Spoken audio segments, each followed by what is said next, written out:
اپنی نمازوں کو بہت زیادہ بلند آواز سے نہ پڑھو اور نہ ہی بہت پست آواز سے میانہ روی اختیار کرو۔ یہاں اللہ تعالیٰ کیا فرما رہا ہے اور یہ کن نمازوں کی بات ہو رہی ہے؟ ارشاد کیا نوافل کے حوالے سے بات ہو رہی ہے یا کوئی جہری نمازوں کے حوالے سے، یا وہ تو امام صاحب کے پیچھے ہم نماز پڑھ رہے ہیں وغیرہ وغیرہ؟ ذرا اس کو کھول دیجئے اس بات کو۔ جی انیق بھائی، اس کا جو تاریخی پس منظر ہے وہ یہ کہ اہل ایمان مسلمان جب بھی مکہ میں نماز پڑھنے کا اہتمام کرتے تو بعض اوقات کوئی صحابی بلند آواز میں تلاوت شروع کرتا یا نماز پڑھ رہا ہوتا تو آس پاس بیٹھے ہوئے مشرکین وہ فوراً انہیں خبر ہو جاتی کہ اچھا یہ شخص تو اپنے مذہب اور اپنے دین کے مطابق کچھ کر رہا ہے،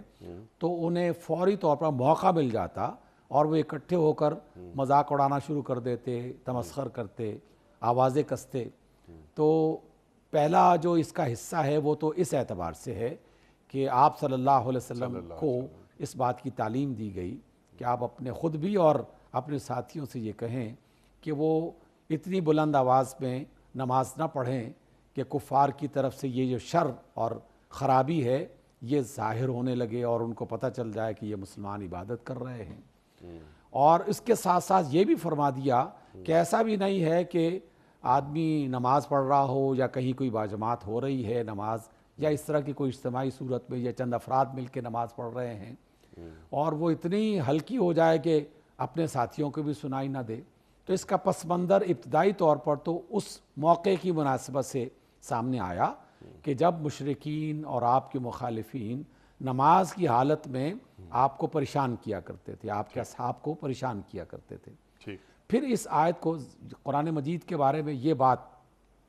میں سمجھتا ہوں علماء سے جو سیکھا ہے کہ قرآن کی کوئی آیت بھی اور کوئی حکم بھی پرانے کسی وقت کا واقعہ صرف نہیں ہے، بلکہ وہ کسی نہ کسی طریقے سے ڈائریکٹ انڈائریکٹ قیامت تک رہنمائی کرتا رہتا ہے۔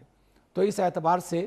یہ والا جو حکم ہے یہ خاص طور پر نوافل کے لیے بھی استعمال ہوتا ہے، اور تہجد کے وقت اور بھی مزید کہ تہجد کے وقت جو لوگ اٹھتے تھے، اور اب بھی اللہ تعالیٰ کے بہت سارے بندے اس شرف سے فیض یاب ہوتے ہیں کہ وہ مسجدوں میں یا اپنے گھروں میں تہجد کے لیے کھڑے ہوتے ہیں، تو اگر وہ زیادہ بلند آواز میں تہجد کی نماز ادا کرنا شروع کر دیں تو ہو سکتا ہے کہ اگر وہ گھر میں ہیں تو گھر والے افراد پریشان ہو جائیں، اٹھ جائیں، بچے بیدار ہو جائیں۔ مسجد میں ہیں تو بہت سارے لوگ اگر بلند آواز میں اپنی اپنی تہجد کی نماز ادا کرنا شروع کر دیں تو ایک شور بھی ہو سکتا ہے اور پریشانی بھی ہو سکتی ہے۔